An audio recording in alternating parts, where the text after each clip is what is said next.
Right when you are.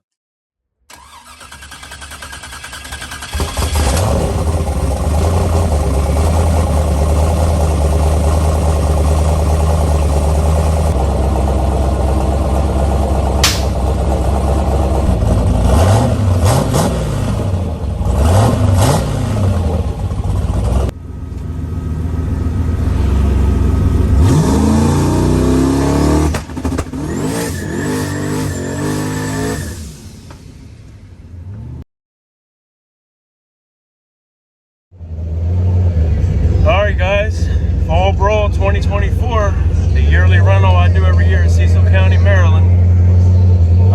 If you knew what I went through to get here, man, and I'm sure you guys will see that before this video, but it was a lot, and we still fought with it the first 3 hours here at the track, but we're heading up to the lanes now. We're fighting rain, which sucks, so hopefully I can at least let off the button one time. It's a totally new combination. The tune's totally different. I mean, it's a whole new car, so a little nervous, but after that first one, I'll be all right. Wish me luck.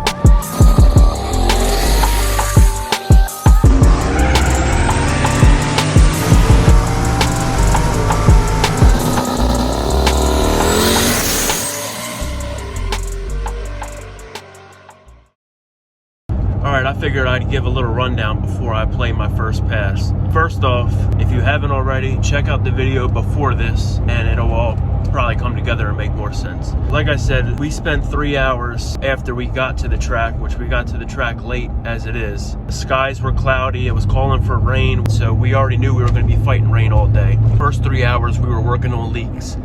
Like I said, if you've seen the last video, you'll see that I had a bad oil leak coming from the valley cover gasket. I don't know if it was still leaking or it was just residual stuff that was just dripping down the side of the block or whatever. There was a lot. It was a big puddle when I pulled it off the trailer and let it warm up. Then I seen that it had a little coolant leak from the steam port fitting that goes in back into the water pump. So trying to figure out 2 leaks. At that time, everybody was over there pretty much helping me out. You know, I had a guy going to get me hose clamps to clamp it. I had people get me brake cleaner. I had people trying to help out and zip tie some stuff up. Just everybody wanted me to make a pass before it rained. So I appreciate everybody helping out. So as far as the tune-up for this pass, I really didn't have to make too many fuel changes with this switch to the 5.3. It actually wanted less fuel, weirdly enough.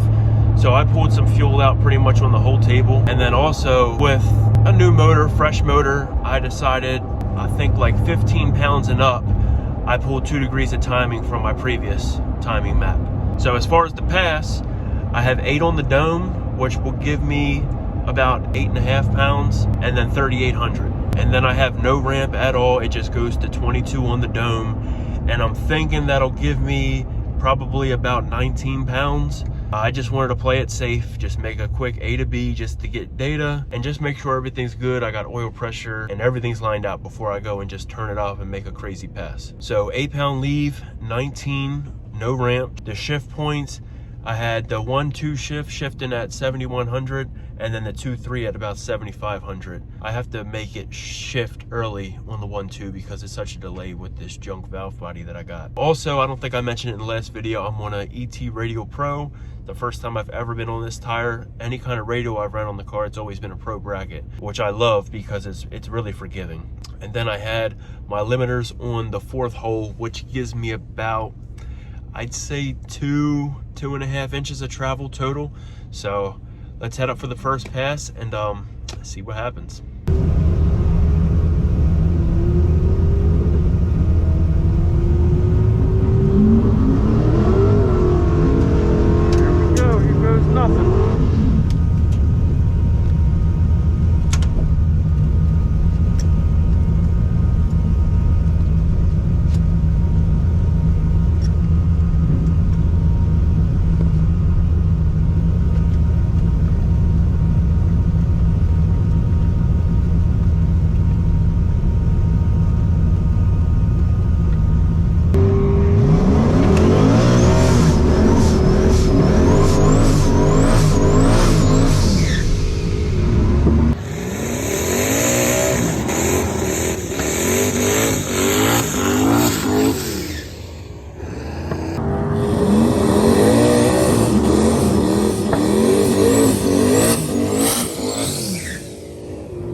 line and then go back up the line. It spun a little bit, but then it hooked up and went pretty good. So let's see what this 60 foot is, 330. See how it matches to my 4.8. It definitely felt like it was pulling hard, but thank you.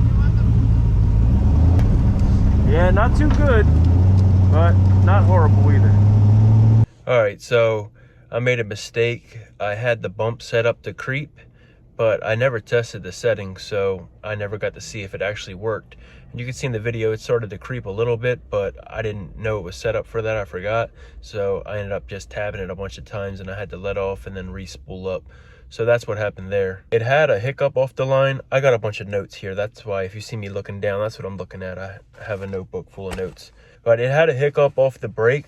I don't really know why. It went like a 1.4 60 foot, and then I think it went like a 5.8 or a 5.9. I don't have that on here. I let off early because I knew it was soft, and the hiccup, there's no point of running it out. Plus I was still a little paranoid with the leaks. So not the best pass, but something to get us going and some data. The sky was getting really dark, and the announcer kept saying, you know, rain's supposed to be coming. I'd get up in the lanes. So after I got my ticket, I drove straight up to the lanes and I checked for leaks, and I checked the log while I was up there, and then I made all my adjustments to the tune there. Everything looked really good on the log. The only thing was I had to pull more fuel, so I don't know why this 5.3 wants less fuel than the 4.8. Maybe it's got to do with the VE table or something, but I had to pull about 7% past 7,000 RPMs. So usually the VE table goes by your curve, your torque curve. I always pull fuel at the higher RPMs because that's what it wants.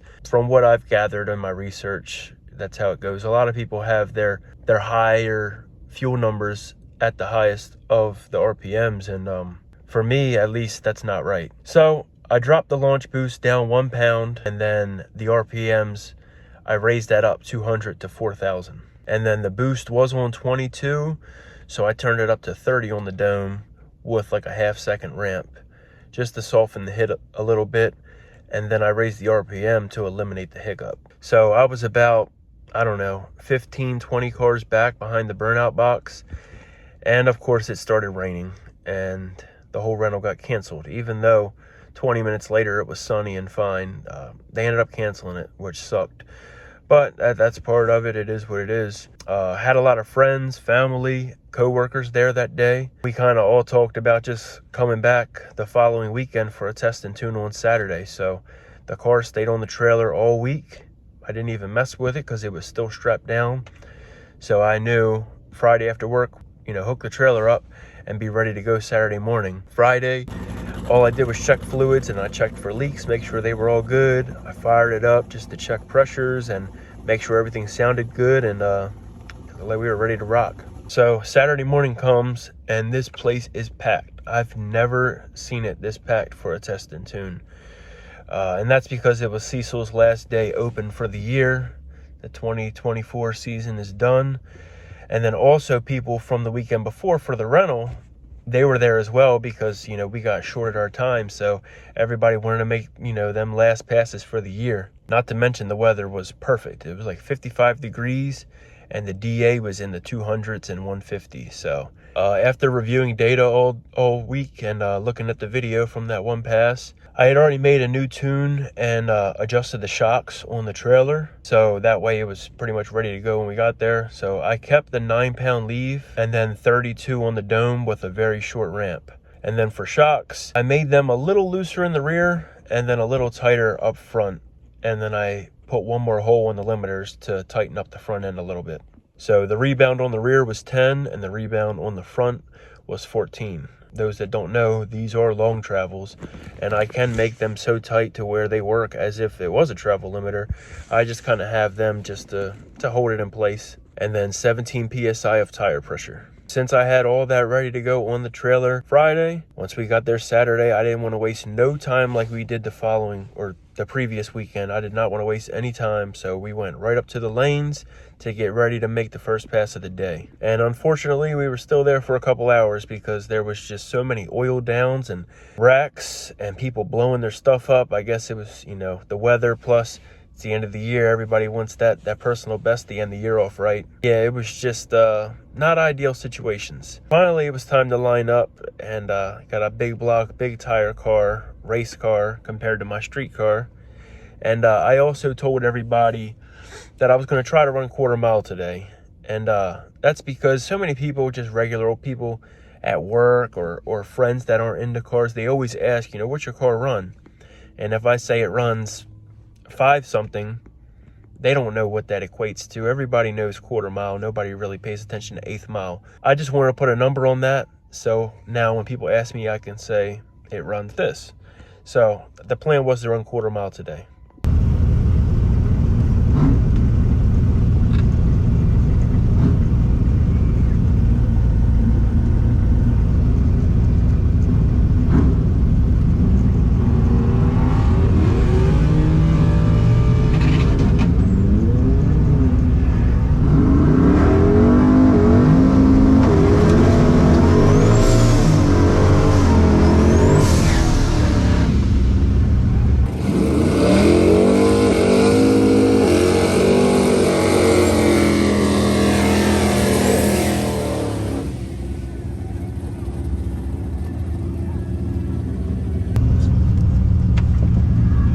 Left a little bit because he was in the truck, or over to the right a little bit.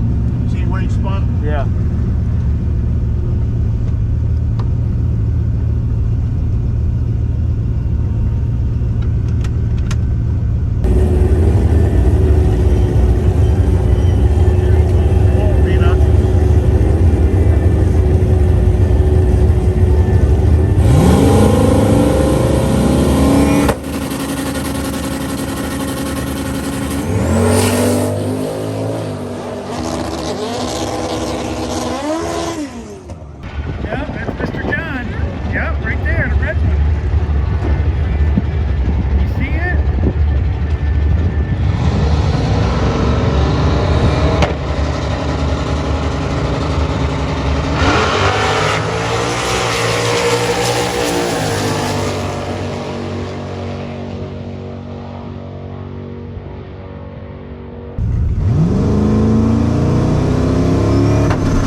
All right, so you probably can't see it in the video, but it shook the tires pretty bad.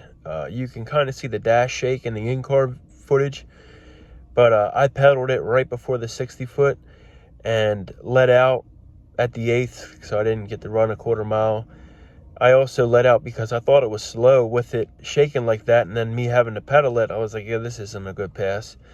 But it still went, I pedaled it before the 60 foot, it still went 128.60, and then it matched my personal best ever 8th mile, which I just couldn't believe it. Like, I got back to the trailer and I was like so confused. Like, it's like, how was that my personal best? Like, it felt so slow. It was just, it wasn't a clean pass at all. But I don't know, I guess this new 5.3 is making a little bit more power, because that was less boost and less timing than the previous 4.8.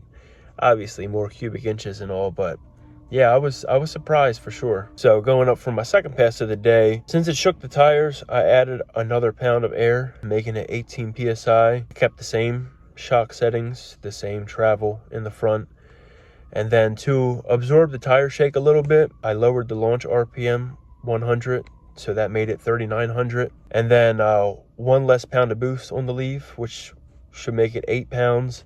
And then 36 on the dome, which should net us around 28, and then extended the ramp just a little bit. And then I also shortened the 1-2 shift a couple RPMs.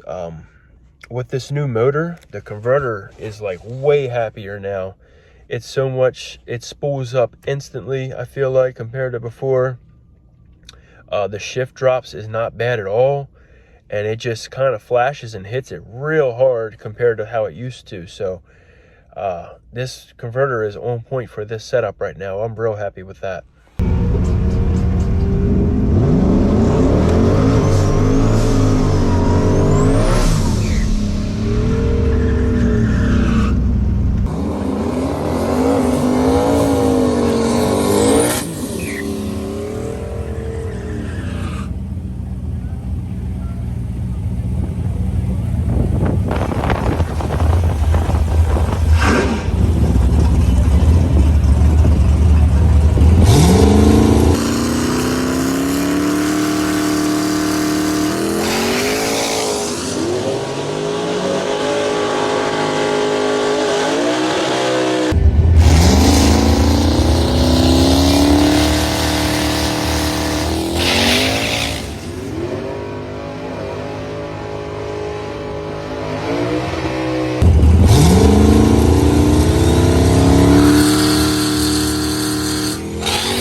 we got another issue. You can hear on that last pass, the RPM never dropped on the 3-step. It was supposed to drop down to 3,900, and it ended up hanging out at like 4,600, and that's what it left at, so obviously it spun. And it did that because the way I have my 3-step set up, I have it where my drive shaft RPM has to be under 500 RPMs. And I do that so when I'm doing the rolling 2-step, if the wheels are running, it's not going to be on a 3-step and it's not going to drop RPMs. It's going to hang up at 4,600 or whatever I set it to, the high number. Whatever I set that to, that's where it'll launch from a roll at. So that's why I have it set up like that. And the reason why it didn't work is because I bumped in before it hit the 3-step. If you go back and see the video from the starting line, I started bumping because I thought that F-150 I was racing was a turbo truck, but it was actually a blower truck. So he wasn't even on the 2-step or foot brake or anything. So I didn't want to burn him down because I feel like he was in there for a little bit. I just bumped too early and it canceled out the 3-step. That's why it hung out there. But it still spun to a 130, 160 foot, which isn't horrible because I mean, that's usually what it used to run.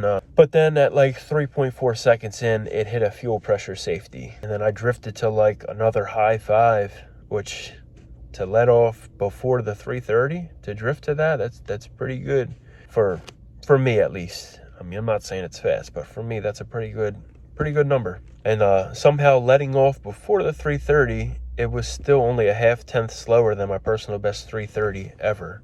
And I knew that if I could get everything to work together, it would definitely run a good number and it would be fast. Like I said, fast for me. Fast is relative. Fast to me might be slow to other people. So the plan was, after that pass, just going to load up on the trailer and head home because it was just way too crowded. But after a pass like that, that's hard to do. We both agreed, just go back up in line and make one more. And with that, I had to make it count. So I had to be on point with the tune, with the chassis tuning. I had to be on point with everything. So you guys know, I've said this before in previous videos, I have aggressive safeties. The reason for that is so I don't burn it up. It'll catch it before something happens. So the fuel pressure safety, I actually made that a little more aggressive. So I turned the threshold up a little bit. This car's always have fuel pressure drop, but it's never went lean, and the air fuels are always on target. Closed loop is always good. So I just turned the threshold up a little bit. That way it'll be all right and not hit the cut. To play it safe on this last pass, I ended up adding a launch retard back in. Was pulling 6 degrees around a 1/2 second in, right where it likes to spin or shake the tire. And then I turned the launch boost down another pound,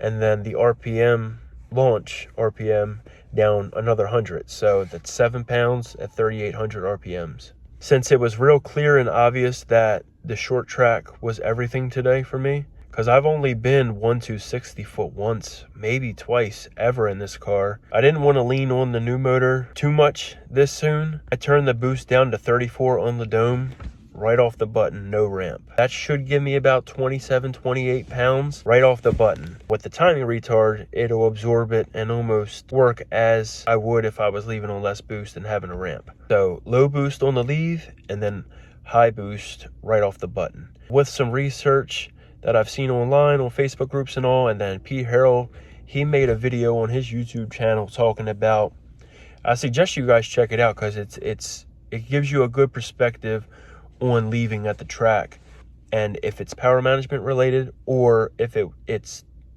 shock tuning related. He has a video where he's hitting the table with soft hammers, hard hammers, pretty much simulating on how you would hit the tire on the line at the track. So it's a good video. I suggest you guys all check it out. So my thoughts were soft, low boost leave, and then short and fast boost ramp. Well, no boost ramp, but short and fast boost as soon as I let off the button, which it's always going to have a natural ramp. It's not just going to, 0.1 second give you all the boost. It's still going to have a natural ramp. So I tightened up the front shocks 1 or 2 clicks, I believe, added a 1/2 pound of tire pressure in the rear, and then head up for the last pass and give it all she's got.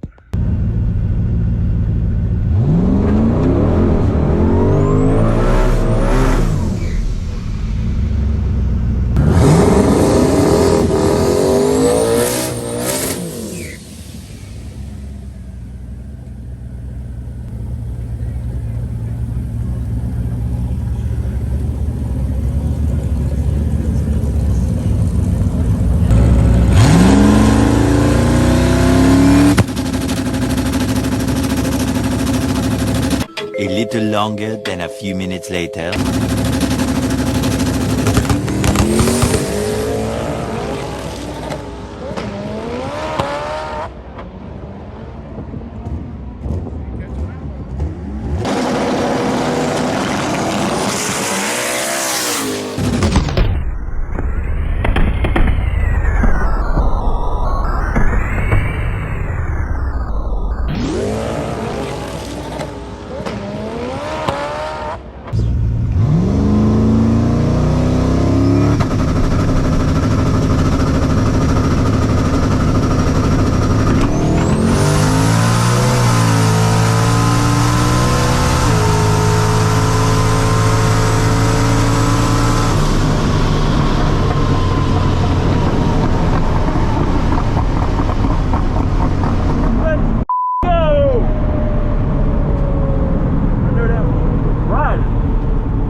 I was going to stay in it, so I stayed in it.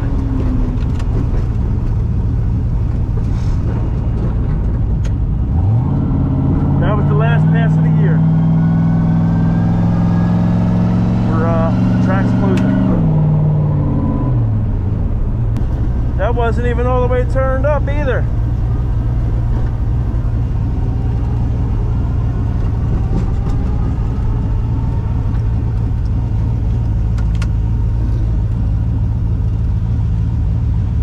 Thank you. Have a good evening.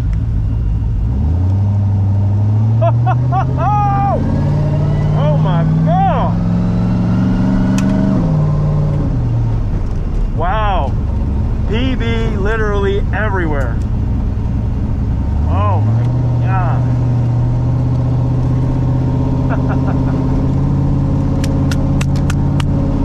Hey.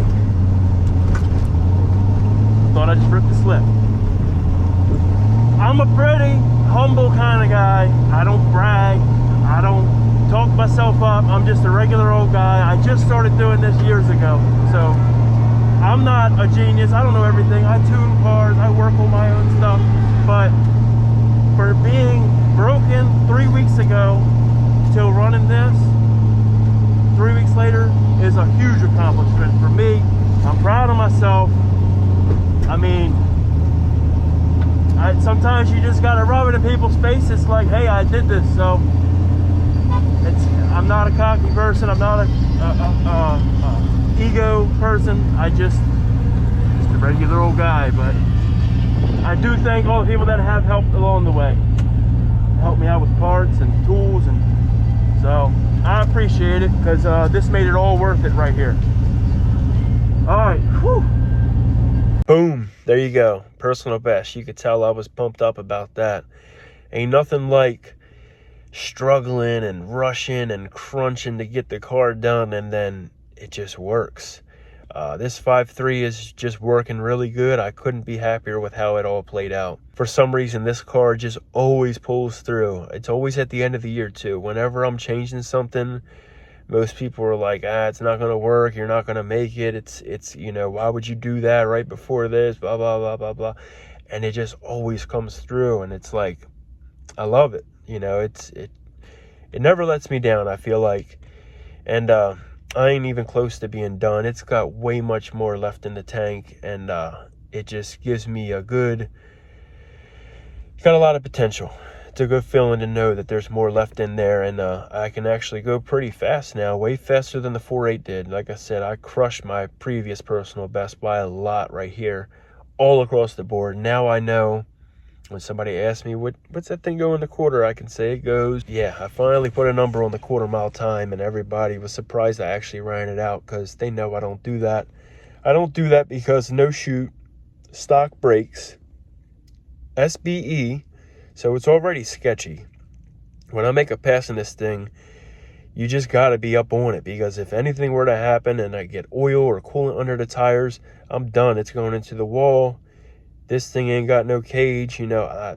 That's why I don't do quarter mile, and I think most people can understand that. But yeah, I mean, I'm ready to go now. I wish the tracks was open. The other track we go to, he's all over the place, so I don't even know if he's going to be open at all. But it looks like I'm just gonna have to chill and wait for next year. I'd love to go down south and hit a track or something. That'd be cool. I guess I'm just gonna chill and do some little upgrades that need to be done and just see where the 2025 season takes me.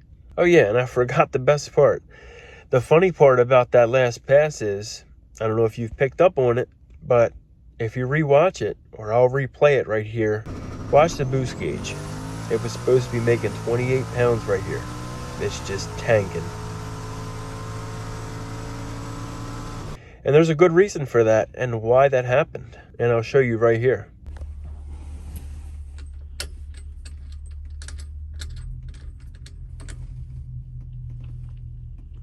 Ain't nothing up in there.